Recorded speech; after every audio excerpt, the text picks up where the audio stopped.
Good afternoon, everyone, and welcome to today's Public Safety and Emergency Services Committee meeting for Thursday, September 22nd, 2022. If you'll all please rise in the pledge. I pledge allegiance to the flag of the United States of America, and to the republic for which it stands, one nation, under God, indivisible, with liberty and justice for all. All right, thank you. First, we'll have roll call. Stiganga. Ellers. Fagion. Sierra. Sassy. Ramos. Hines. Here. 3 absent. Okay, thank you. First up, we have the Sheriff's Office. Request to accept and appropriate grant funding to conduct overtime operations for seatbelt compliance, $18,774. Have a motion, please? Mr. Sassy, Mr. Ganga, Under Sheriff Jones, the floor is yours. You hit the button for me, Ken, for the live stream? Thank you. It's red. That's red is on you. I guess so. Red usually means stop where I come from. But it's a renewing grant every year. There's a series of operations that we do, sometimes in combination with other agencies, sometimes solitary. And all it does is make sure that the seatbelt law is continued compliance. Okay, thank you. Does anybody have any questions for the Undersheriff? Hearing none, we'll call the question. All in favor, say aye. Aye. Anyone opposed? So carried, unanimous. Next, I need a motion to discuss letter B, request for supplemental appropriation of the capital project budget for roof repair at the Orange County Correctional Facility. The jail currently has a capital project for roof repair in the amount of $6,314,631. Request to increase by $1.5 million for a total of $7,814,631. The money is to come from bonding, and it's legislative request number 237. Motion, please. Sassy, Mr. Ganga. These are not our numbers. We depend on DPW for these type of estimates for us.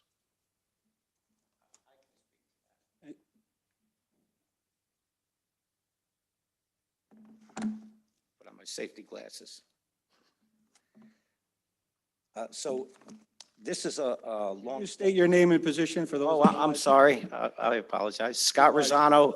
I'm a director of Buildings and Grounds for DPW. Thank you.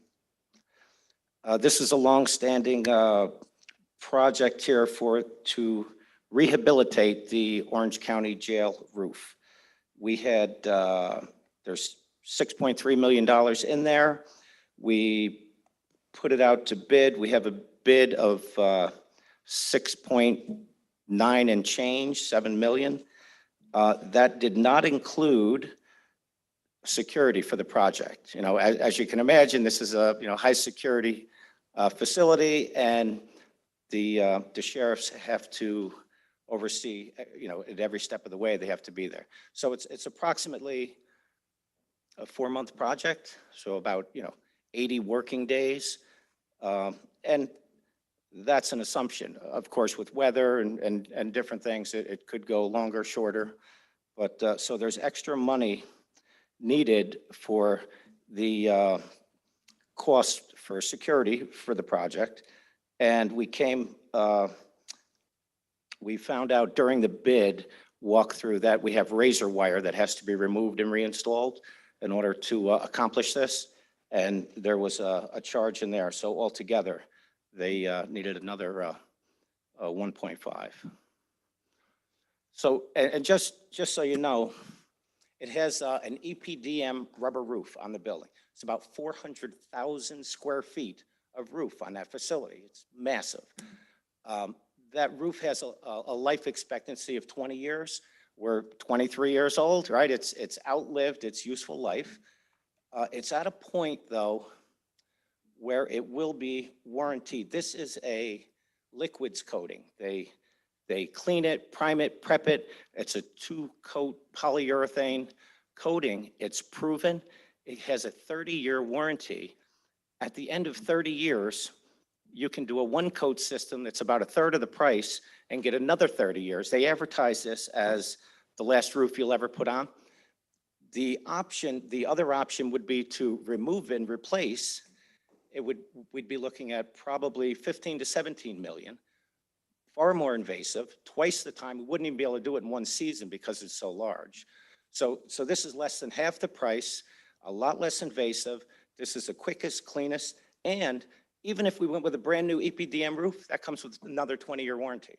This has a 30-year warranty. It's proven. This is all over the country on hospitals and colleges, commercial buildings. It's everywhere. This is on, it's all over. West Point uses it. Rockland Community College has it. Detroit Lions Stadiums has this. It's an excellent product. I've been researching it for a couple of years, and it's a wonderful product, especially for this application. All right, thank you very much. Anybody have any questions? Legislator Stiganga. Can you put your microphone on, please, just for the live stream? I was going to ask about the square footage, but if you break this down just for the roof and that 400, 1,000 square feet. it's only roughly $20 a square foot, which is reasonable. And it's actually even less than that if we're removing stuff and also doing the security.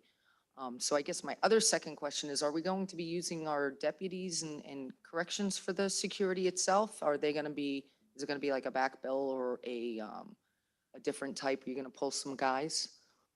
We're going to use the current manpower that's available in order to produce security. The security needs arose not only when you have a third party on your roof, but the removal of the razor wire for an extended period of time requires, even when they're not there, we're going to have eyes on because the wire is no longer there. Okay, any other questions? Hearing none, we'll call the question. All in favor, say aye. Anyone opposed? So carried, unanimous. Thank you. Thank you. Now Why we'll we move, depend on DPW. I'm sorry, I didn't hear you. I said that's why we depend on DPW, Right. because they have their facts and figures. Are you going to handle the corrections report? Nope. Okay. Deputy Undersheriff Weed. I need a motion to discuss the corrections report for August. Legislator Ellers and Legislator Stiganga. Want to highlight that for us, please? So the head count today is 310. We have 64 ICE detainees, 246 county inmates. Again, for the fourth payroll period, we're under our overtime budget. And any other specific questions? That's an increase from last month, significant, isn't it? COVID spike. If you go to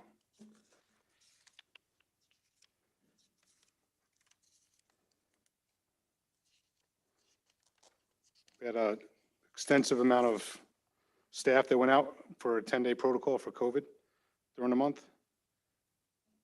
Page 11 of the report, between sergeants and officers, you can see how many days that they were out. Okay. Now, the other thing I noticed, didn't we have a significantly less population last month, and then this month it's gone up? Is that ICE or is that our own?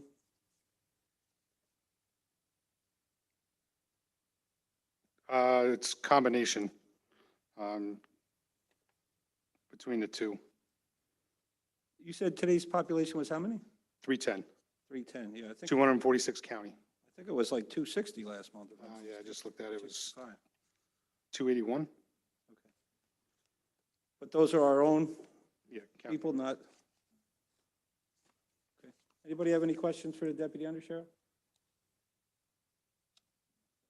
Okay, hearing none, thank you very much. We'll move on to the Sheriff's report, and that's going to be June, July, and August. So I need a motion to discuss the June Sheriff's report.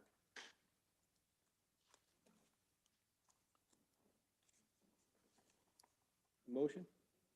Stiganga and Ellers for the report of June. Do you have the June report with you? I can hand it to you if you don't. I don't have it in front of me, but June, July, and August, we have significantly increased activities related to the bike, boat, and outside assistance to a variety of municipalities for a whole host of different reasons, parades and fairs and festivals. So you usually see an uptick in overtime during those periods. I don't know if there's something specific you want to talk about. I think the biggest highlight is the camera project, right? You have an update on that? I think they're all being used now, and that program is running? Body cams. Body cams are up. Yeah. Um, How's that going? it's as smooth as it can be. And, actually, Tony can talk to it a little more effectively than I can. Right now, the feedback is positive from the workforce. I think it makes for more accurate reports because it records it. And, over time, you'll see a decline in, personnel complaints because the video says it all.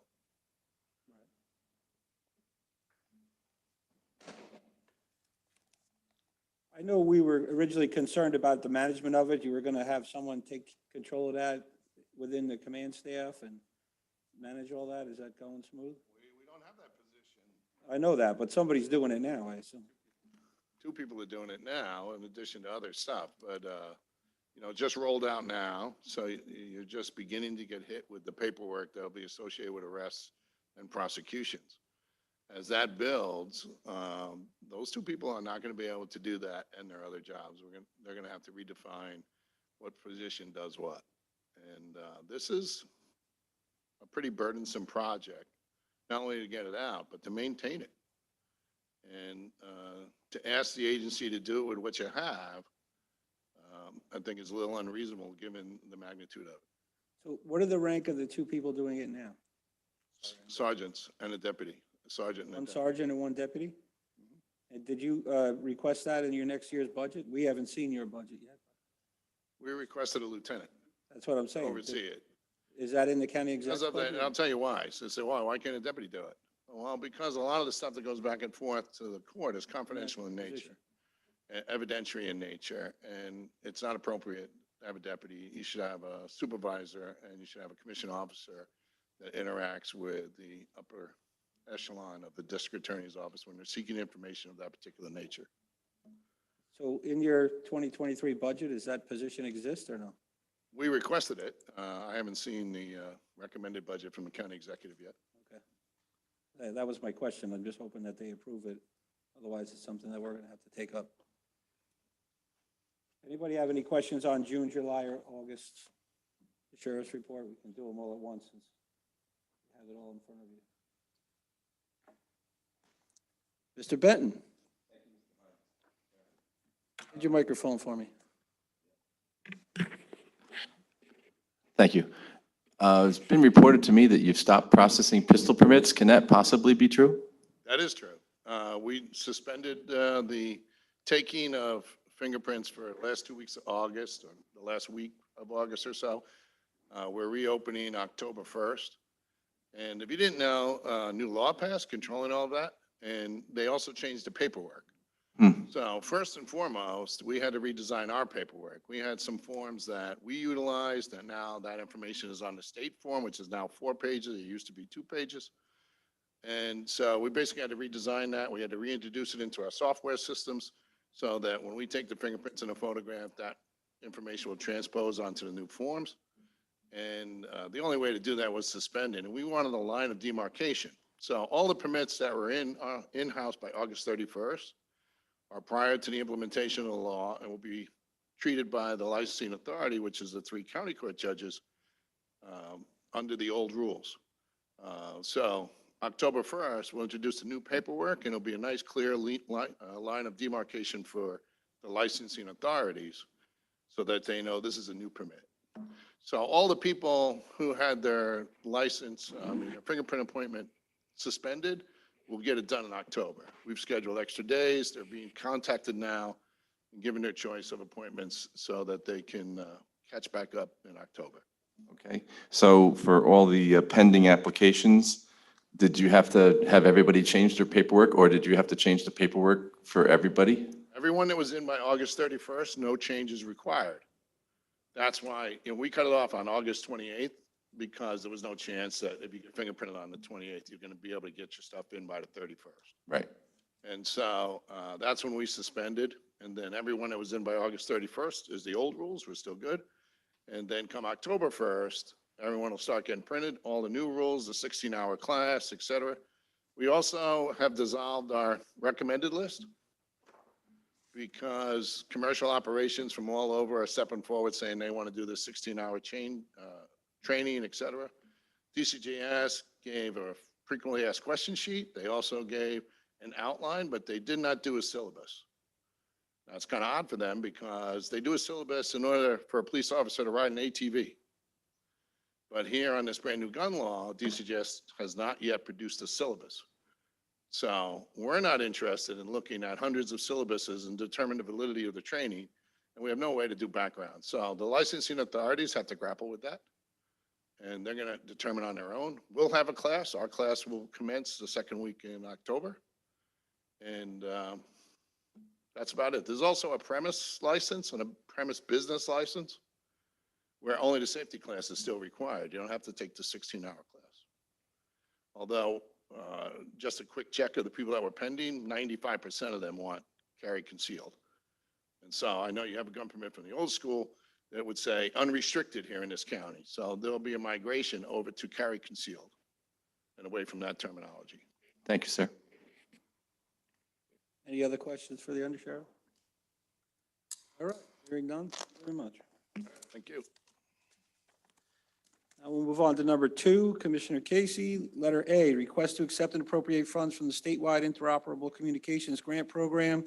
Orange County E911 proposes using the funding to pay for fiber connectivity with the municipalities, maintenance of the P25 tower system, proactive monitoring of the P25 tower system, bidirectional antennas, radio equipment for various schools and high occupancy structures with limited radio connectivity. And this grant period is from 1/1/22 to 12/31/24, $1,684,021. Legislative request number 204. Sassy and Stiganga. Want to highlight that for us, Commissioner? So this is a 2-year grant. This is usually something we get every year. It's usually about $800,000 or $900,000. The state skipped a year, so they doubled it up into this one. And we use it just as it says in the announcement here, to support the towers, to support fiber connectivity. We are purchasing at least one bidirectional antenna. Phase 2 of the radio project is to take a look at large commercial structures like the hospital and schools and see what type of coverage do they have inside. So we have pretty good coverage in most of the schools, but there are some problems. Pine Bush High School, most notably, is one of the ones that has problems. So we have BDA that's going to go into Garnett. We have this one will probably go into Pine Bush, and we'll try to use all grant money as we do the testing. When we see needs for it, we'll buy these BDAs with grants and put them into the structures that need them. Not every structure needs one, and we have to go in and test it and look at it and see who needs it. So. Okay, any questions on this? Hearing none, we'll call the question. All in favor, say aye. Anyone opposed? So carried, unanimous. Moving on to letter B, request to accept and appropriate federal funds from the State of New York Governor's Traffic Safety Committee for the 2023 Child Passenger Safety Grant Program, $7,518. Legislative request number 213. Have a motion, please. Sassy and Ramos. Want to highlight that for us, please? This is one of our traffic safety programs. We offer train-the-trainer, where our child seatbelt expert brings police officers and other community groups or a representative of a community group in, explain the various child seats, how to install them properly. It allows us to buy some new child seats. I probably have 100 of them at the building right now because they made so many different ones, and it pays for some of the training. So. Anybody have any questions on this? Hearing none, we'll call the question. All in favor, say aye. Anyone opposed? So carried, unanimous.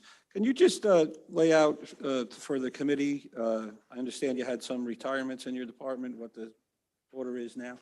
Yeah, we're, Alan Wisbicki retired. Greg Schmidt, who is right here, is acting deputy commissioner for 911, most likely will be the commissioner. Craig Cherry is currently on terminal leave. He will retire in a couple of weeks. He'll be completely off the books, but he's not at work anymore.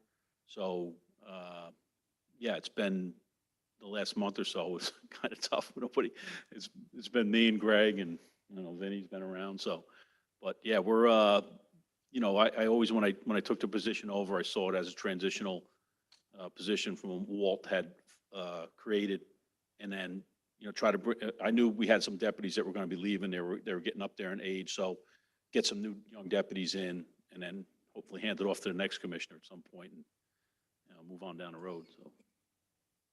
All right, thank you. Any other questions for the commissioner? All right, the desk is clear. A motion to adjourn is in order. Legislator Ramos and Legislator Stiganga. For the general public, we are going to end this meeting, and you can find us again with the 4 o'clock meeting, which will be a joint meeting of public safety and personnel at 4 o'clock. So this meeting will end, and we'll start a new meeting at 4 o'clock for the public. Thank you.